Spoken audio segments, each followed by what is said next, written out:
정치구구단 박창환 장한대 교수, 김병민 경희대 개공교수 두 분 나오셨습니다. 어서 오십시오. 안녕하십니까.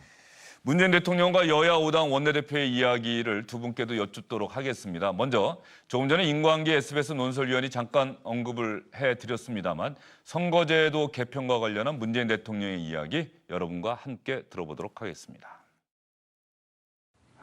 마지막으로 조금 말씀을 드릴까 조금 이렇게 망설여지기도 하고 좀 조심스러운 부분인데 요즘 선거 개편에 관한 논의가 국회에서 활발하게 제기되는 것을 보았습니다. 저는 아주 좋은 일이라고 생각하고 있는데 그 가운데 대통령이 좀 분명하게 입장을 표명해 주시면 하는 그런 이제 요청이 있는 것을 보았습니다. 뭐 아시는 바와 같이 선거제도 개편은 여야 간에 이렇게 합의해서 결정이 되는 거고 대통령이 주도할 수 있는 그런 이제 사안은 아닙니다. 또 대통령이 너무 또 입장을 또 이렇게 좀 강하게 내면 혹시라도 국회에서 이렇게 좀 자유롭게 논의하는데 오히려 좀 장애가 될까봐 그렇게 이제 망설여졌습니다. 어쨌든 국회에서 여야 간에 이렇게 합의로 추진될 문제다라는 점을 전제하면서 제 개인적인 생각을 말씀드리자면 저는 이 비례성과 대표성을 강화하는 선거제도 개편이 반드시 필요하다는 것을 뭐 어느 누구보다 일찍 주장을 해왔었고 아시다시피 2012년 대선 때 이미 그 방안으로 권력비율 정당명부 비례대표제를 공약했었습니다. 그리고 지난 대선 때에도 똑같은 공약을 되풀이했었고요. 어쨌든 그리고 저는 또 그래서 지난번 개헌안 때도 개헌안을 제시할 때도 개헌안 속에 그 내용을 담은 바가 있었습니다. 그렇게 비례성과 대표성을 이렇게 제대로 이렇게 보장할 수 있는 그런 선거제도 개편에 대해서 대통령이 개인적으로는 강력하게 지지한다는 그런 말씀을 드리고 싶습니다. 문재인 대통령도 비례성과 대표성 강화하는 선거제도 개편에 찬성한다. 이런 이야기를 조심스럽지만 확실하게 밝혔습니다. 네, 오늘 뭐 이 얘기가 나올 거다라고 많은 사람들이 전망을 했습니다. 사실은 이게 여당 지도부 입장에서 보면 지금 이제 아직 전당대회 중이긴 하지만 여당 입장에서 보면 지난 지방선거에서 이 소선구제, 현행 소선거구제로 사실상 받은 표보다 더 많은 의석을 확보하면서 사실상 독점 구조를 지금 해왔거든요. 그럼 한국당이라든지 야당 입장에서 보면 자신들이 얻은 표보다 더 적은 의석수를 차지했습니다. 이런 것들을 보면 지금 야당 내에서도 지금 뭐 바른당 내에서도 지금 경선할 때 그래서 연동형 비례대표제 얘기가 나오고 있는데 대통령 입장에서 이런 얘기를 꺼낼 경우에 여당으로서는 정치셈법을 해보면 손해일 수 있어요. 예. 다음 총선에서 더 많은 의석을 차지할 수 있는데 하지만 여당 지도부가 좀 곤혹스럽더라도 원칙적인 입장에서 정치 개혁을 하는 입장에서 연동형 비례대표제를 얘기하는 거는 너무나 당연한 얘기인데 이거 말고 또 있다라는 겁니다. 뭐냐 하면 지금 이제 이번 그 원내대표 초청 간담회가 사실은 북한을 방문하는 문재인 대통령이 북한 평양 방문을 하는 거기 위한 전초적인 성격이거든요. 즉 국회에게 판문점 선언에 대해서 비준해달라고 부탁하는 자리였습니다. 이것을 해가면 지난번 판문점 고위급 회담에서 또 북한이 왜 안 지키느냐 이런 얘기를 하고 있는데 봐라 내가 국회에서 비준까지 받아왔지 않느냐 힘이 실리는 거예요. 그러니까 그러려면 야당에게 선물을 줘야 되는데 이 야당에 대한 선물이 지금 야당의 지지율로 봐서는 이 선거제도를 개혁하게 되면 지금보다 어떤 합리적인 의석 분배가 가능하기 때문에 좀 그런 점에서 대통령이 조심스럽다라고는 얘기했지만 야당에게 좀 뭔가 좀 같이 좀 나 좀 밀어주시오라고 하는 에드벌론을 갖다가 오늘 띄운 거다. 예. 좀 이렇게 봐야 될 것 같습니다. 선거제도 개편과 관련해서는 사실상 야당이 뭐 자유한국당과 정의당이 거의 같은 목소리, 비슷한 목소리를 내고 있지 않습니까? 그래서 이 개헌을 고리로 해서 이 선거제도 개헌을 고리로 해서 야당 사이의 연합은 가능하다 이런 분석도 있었는데 오늘 대통령이 선거제도 개편에 대해서 야당과 나의 생각이 비슷하다 이렇게 얘기했다고 봐도 무방합니까? 실질적으로 그 야당 중에서도 바른미래당과 민주평화당, 특히 최근 지지율이 급상승하고 있는 정의당 입장에서는 상당히 반가운 얘기일 겁니다. 지금 있는 상황 그대로 2020년 총선을 치르게 됐을 경우에는 지금 있는 거대 이 여당과 제2야당을 중심으로 사실 정치편이 개편될 수 있는 가능성이 높고 지금 우리가 흔히 얘기하는 다당제의 근간을 만들었다고 하는 이 바른미래당과 민주평화당, 특히 정의당이 설 공간들은 그렇게 많지가 않을 수 있을 겁니다. 특히나 저는 이 발언이 나왔던 지금 이 시점이 문재인 대통령과 이 더불어민주당의 지지율이 조금씩 떨어지고 있는 시점에서 나왔다는 게 굉장히 주목되는 측면이 있을 거라고 생각하고요. 만약에 대통령 지지율이 70% 넘게 구사하고 있고 그 상황 속에서 더불어민주당의 지지율이 40%를 넘는 상황에서 계속 높은 지지를 유지하고 있었으면 이러한 선거구제 개편에 관한 이야기가 나왔을까라는 생각이 들거든요. 이 얘기에 대해서 아마 한국당 그리고 더불어민주당 입장에서는 각자 셈법이 굉장히 복잡할 수밖에 없는 상황일 것이기 때문에 일단은 대통령의 뜻과 의지에 대해서는 어느 정도 확인하는 부분으로 이야기를 담아내겠지만 국회로 돌아가고 난 뒤에 각 당이 갖게 되는 2020년 총선을 앞두고 있는 셈법에는 상당한 차이가 있지 않을까 생각이 됩니다. 예, 상당한 셈법의 차이가 있다. 지지율 하락 시점에 선거제 개편을 얘기한 배경, 그 부분에 한번 주목을 해야 된다고 김병민 교수 이야기하셨는데 그렇다고 한다면 잠깐 언급했습니다만 문재인 대통령의 지지도, 여야 정당의 지지도 리얼미터가 꾸준히 정기적으로 조사를 해오고 있는데 오늘 발표된 겁니다. 8월 3주차 주중 집계 55.6%, 전주보다 2.5%포인트 빠졌습니다. 그만큼 부정적인 평가는 늘었네요. 39.1%. 정당 지지도도 함께 보여주십시오. 민주당 37%, 민주당 40% 깨진 게 거의 처음이지 않을까 싶습니다. 지난해 문재인 정부 출범한 이후에 3.6%포인트 빠졌는데 자유한국당 지지도가 오르긴 올랐는데 0.9%포인트밖에 오르지 않았습니다. 어쨌든 20% 선을 회복을 했고요. 바른미래당, 민주평화당 7.7, 2.7 두 정당 조금씩 올랐습니다. 바른미래당은 현재 새로운 대표를 뽑는 경선이 진행 중인데 2.2%포인트 올랐네요. 정의당이 0.9%포인트 하락해서 13.3% 기록했습니다. 대통령 국정 수행에 대한 지지도, 여야 주요 정당의 지지도 어떻습니까? 대통령과 여당의 지지율이 하락하고 있다. 이 흐름이 지난주부터 계속 이어지고 있다. 이렇게 볼 수 있을까요? 네, 뭐 사실 청와대나 여당으로서는 호재가 별로 없었습니다. 당 내부로 보더라도 안희정, 김경수, 이재명 계속 안 좋은 뉴스들이 쏟아졌고요. 여당으로 보면은 이 특활비에 대해서 두 번, 세 번 말바꾸기가 지금 일어나고 있습니다. 국민들이 여기에 대해서 매우 불신의 눈초리를 보이고 있죠. 경제 문제, 근본적인 문제가 여전히 어떤 그 해결의 기미가 보이지 않고 있고요. 이런 것들을 종합해 보면 특히나 북한과 미국 사이의 그런 어떤 평화에 대한 기대감도 아직까지는 좀 북한 평양 방문이 확정됐음에도 불구하고 뭔가 좀 모멘텀이 국민들에게 이렇게 와닿지 않는 면들도 있습니다. 이렇게 외부적인 상황과 내부적인 상황을 다 고려해 보면 올라갈 일이 없다. 지금 계속 떨어질 수밖에 없는 상황인데 이것이 반등할 수 있는 모멘텀이 어디에서 나올 거냐? 이게 평양 방문에서 나올 거냐? 아니면은 어떤 정책의 어떤 공조, 아까 선거제도 개편을 통한 군소정당과의 어떤 연대부터 나올 거냐? 이런 부분들이 좀 다각도로 대통령이나 여권에서도 고민점들이 상당히 많은 것이 지금의 대통령의 워딩을 통해서 나오고 있는 게 아닌가라는 생각이 듭니다.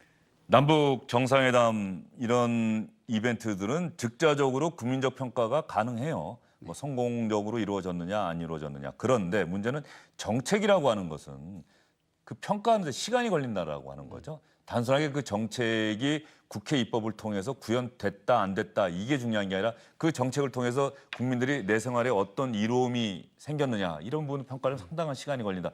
그런 면에서 본다고 한다면은 청와대나 민주당의 고민이 클 것 같다 이런 생각이 들어요. 특히나 경제 일자리에 관한 문제 속에서 즉각적인 효과가 나타나지 않기 때문에 국민적 반감을 상쇄시키기 위한 청와대의 고민이 깊다 이런 생각이 굉장히 깊게 동의하고요.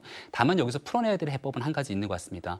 문재인 정부가 집권한 지 벌써 2년 차가 들어섰죠. 그동안 청와대 정부라는 말이 나올 정도로 각 부처 장관이 스스로의 자율성과 역할을 가지고 그 정책에 책임 있는 모습들을 보여줬다라면 여기에 대해서 이 정책에 문제가 생겼을 경우에 그 부처 장관이 책임을 지면 됩니다.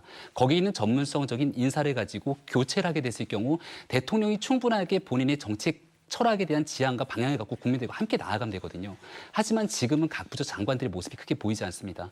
국민연금에 관한 문제도 사건이 불거지게 됐을 때 박능호 보건복지부 장관 선에서 문제가 정리되는 것이 아니라 결국은 대통령이 나와서 국민들의 인식을 제대로 읽어내지 못한 부분에 사과를 하게 되죠. 이렇게 모든 것들을 청와대가 강력한 힘을 가지고 모든 일이 다 청와대의 힘이 쏠리게 되는 순간 대한민국에 일어나고 있는 각계각적인 모든 문제들에 대한 책임은 다 청와대로 갈 수밖에 없습니다. 그러니까 지금이라도 아직은 2기 개각을 앞두고 있는 시점이잖아요. 2기 개각에서 정말로 전문성 있는 인사들이 각 부처를 장악할 수 있어야 되고 거기에 청와대가 아니라 부처에 더 많은 힘을 실어줘야 됩니다.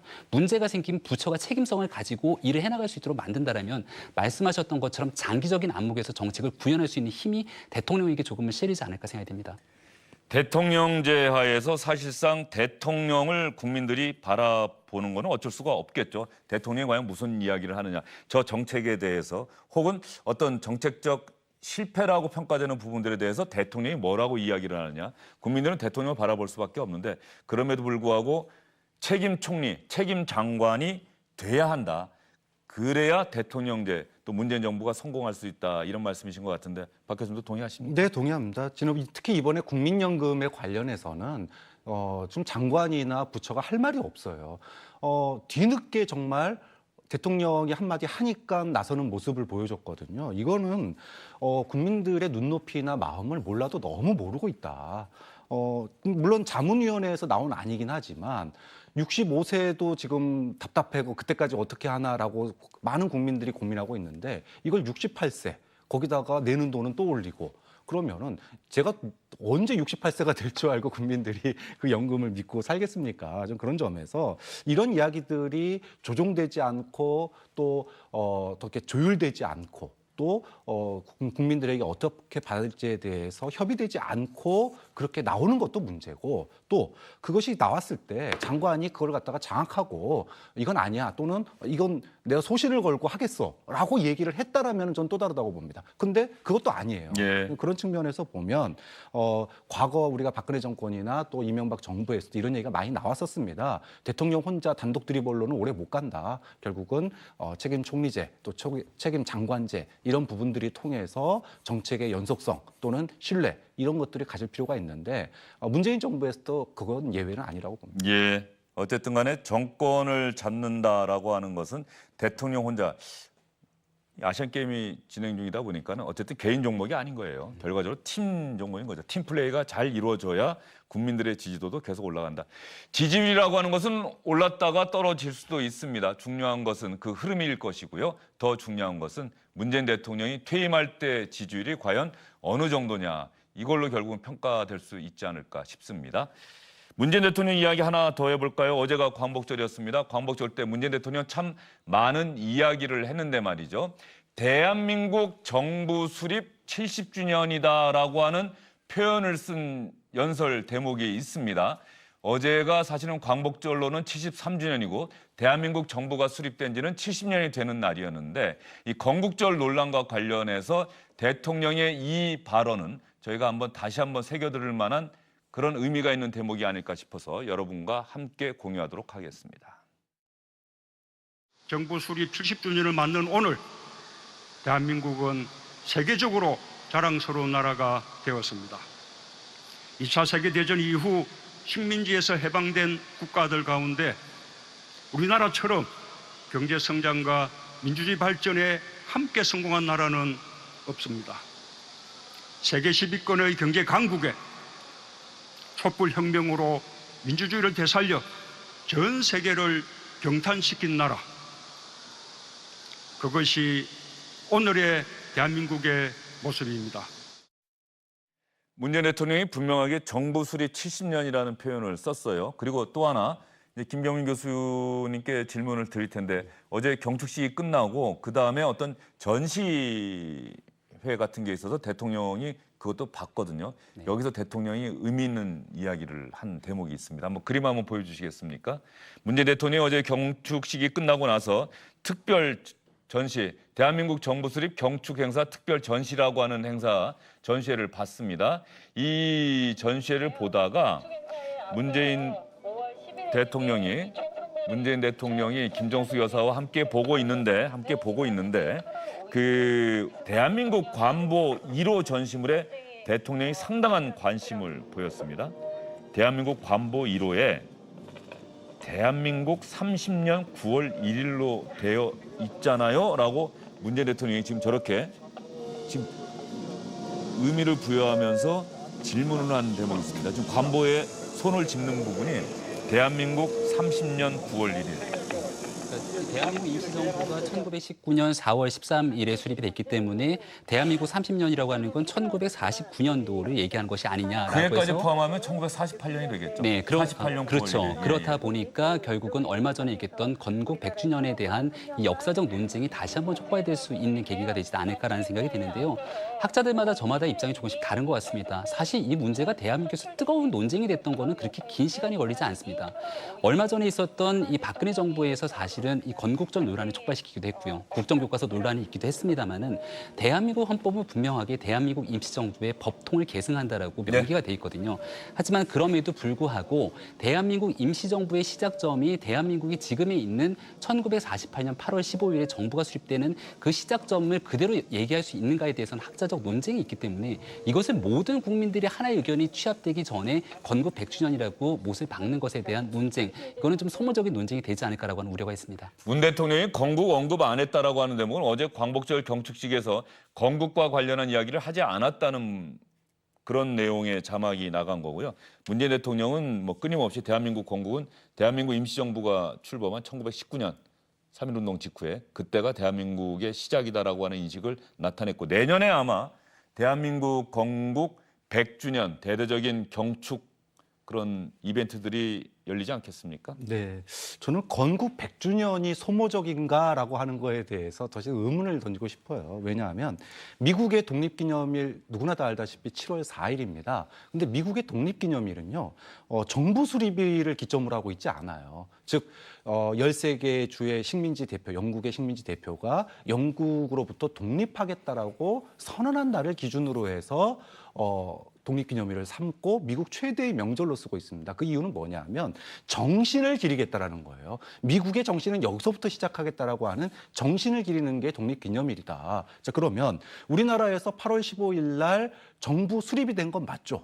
유인의 의미, 그건 누구도 부정하지 않습니다. 예. 대통령도 정부 수립 70주년이라고 얘기하는 건 바로 그런 맥락입니다. 그러면 우리는 어디서부터 대한민국 국민이 누구나 다 동의해야 될 정신, 대한민국의 출발을 어디로 볼 것이냐라고 하는 건 문재인 대통령 개인의 의견이 아니에요. 헌법에 이미 재헌헌법 당시에 누구나 다 상식적으로 생각을 했고 지금 현재 우리의 헌법에도 명시가 돼 있습니다. 즉 임시정부 수립이 바로 우리가 그때부터 독립을 위한 노력을 해왔고 그것의 연장선으로 지금의 대한민국이 있다라고 하는 걸 헌법에 명기를 해놓은 거기 때문에 건국 100주년을 기념하는 물론 뭐 정부마다 좀 차이는 있을 수 있지만 대한민국의 정신이 어디서부터 출발하는지에 대해서 한번 짚고 넘어가는 것 저는 그것이 결코 소모적이거나 이념적이지 않다. 오히려 헌법에 나와 있음에도 불구하고 그것을 억지로 떼어내서 정부 수립 기념일을 갖다가 건국절이라고 이야기하는 것이 오히려 이념적이고 소모적인 논쟁이지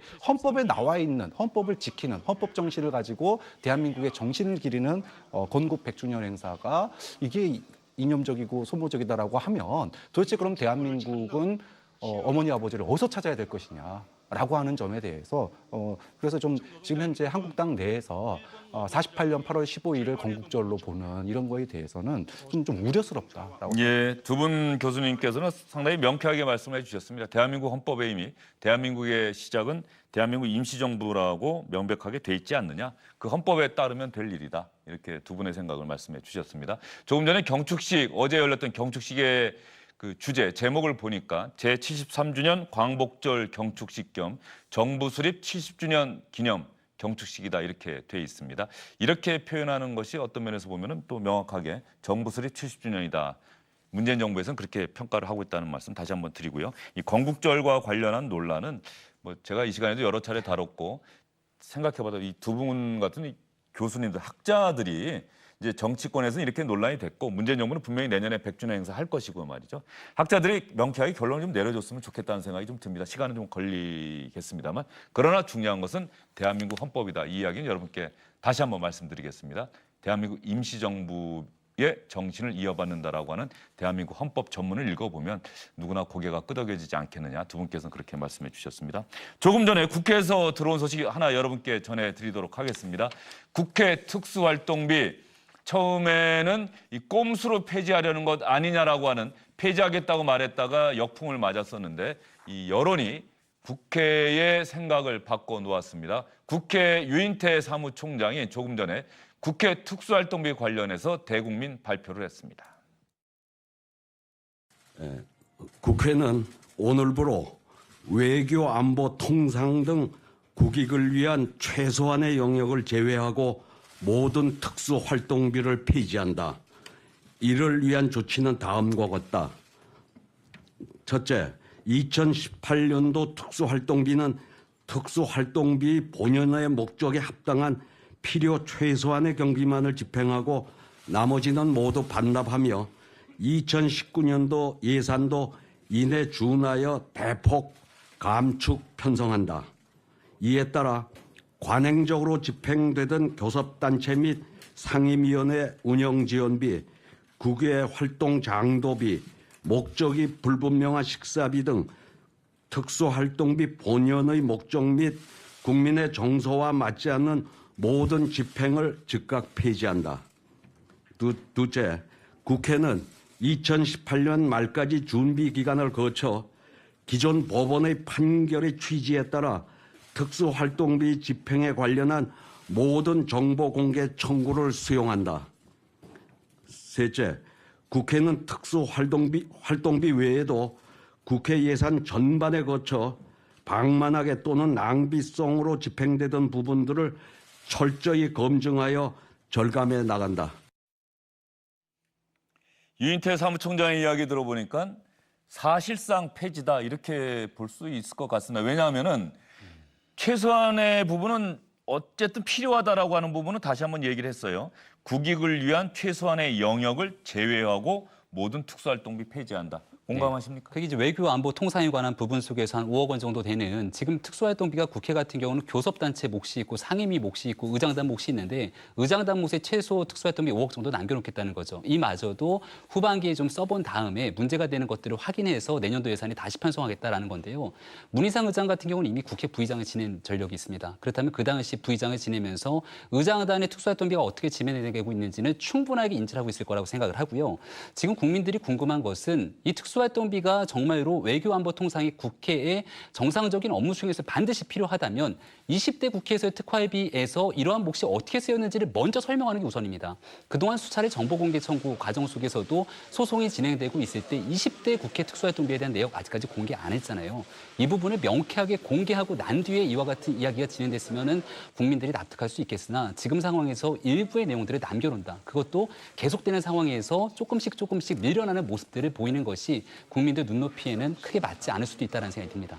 예, 김병민 교수님 생각은 이해가 되고요. 박 교수님 생각은 어떻습니까? 이 정도면 국민들이 고개를 끄덕일 것 같습니까? 여전히 2%가 부족하다 이렇게 봅니다.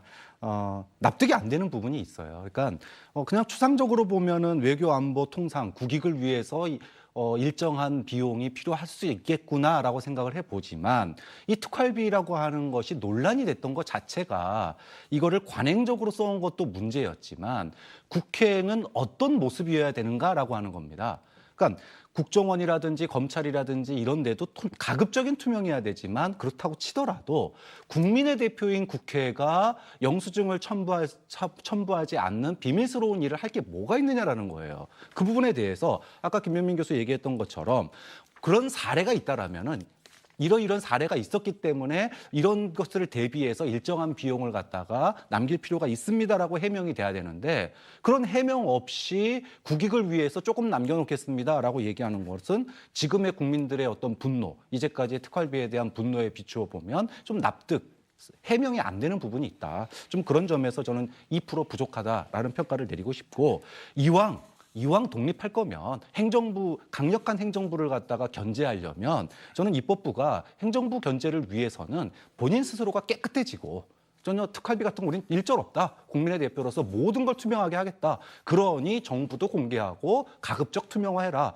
공개 못하겠으면 비밀스럽게 국회의원들한테만이라도 연락시켜라. 이렇게 주장을 하려면 국회가 먼저 특활비를 없애는 모습 보여주는 것도 필요하다고 봅니다. 올해 말까지 20대 국회가 사용했던 특수활동비 내역에 대해서 공개하겠다고 오늘 국회가 스스로 약속을 했습니다. 이 약속 꼭 지키시기 바랍니다. 얼마 전에 법원 판결로 공개를 해야 하는데 시간을 벌기 위해서 항소하지 않았습니까?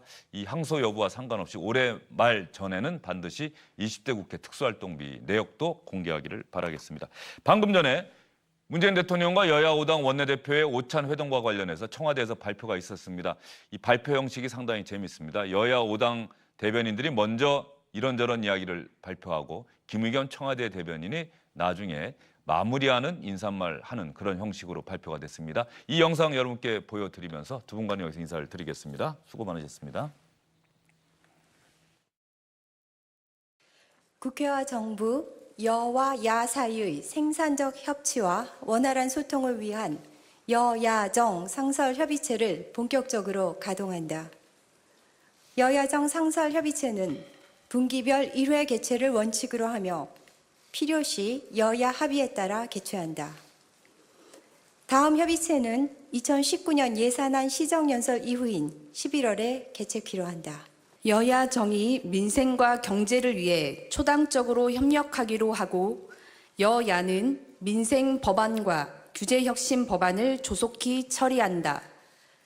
국민 안전을 위한 법안, 소상공인, 자영업자, 저소득층 지원을 위한 법안, 혁신 성장을 위한 규제 혁신 법안 등 민생 경제를 위한 법안을 8월 임시국회에서 처리한다. 단 규제 혁신 관련 법안에 대해서는 정의당은 의견을 달리한다. 최저임금 인상 및 근로시간 단축에 따른 소상공인, 자영업자의 부담을 최소화하기 위한 제도 개선을 위해 적극 노력한다.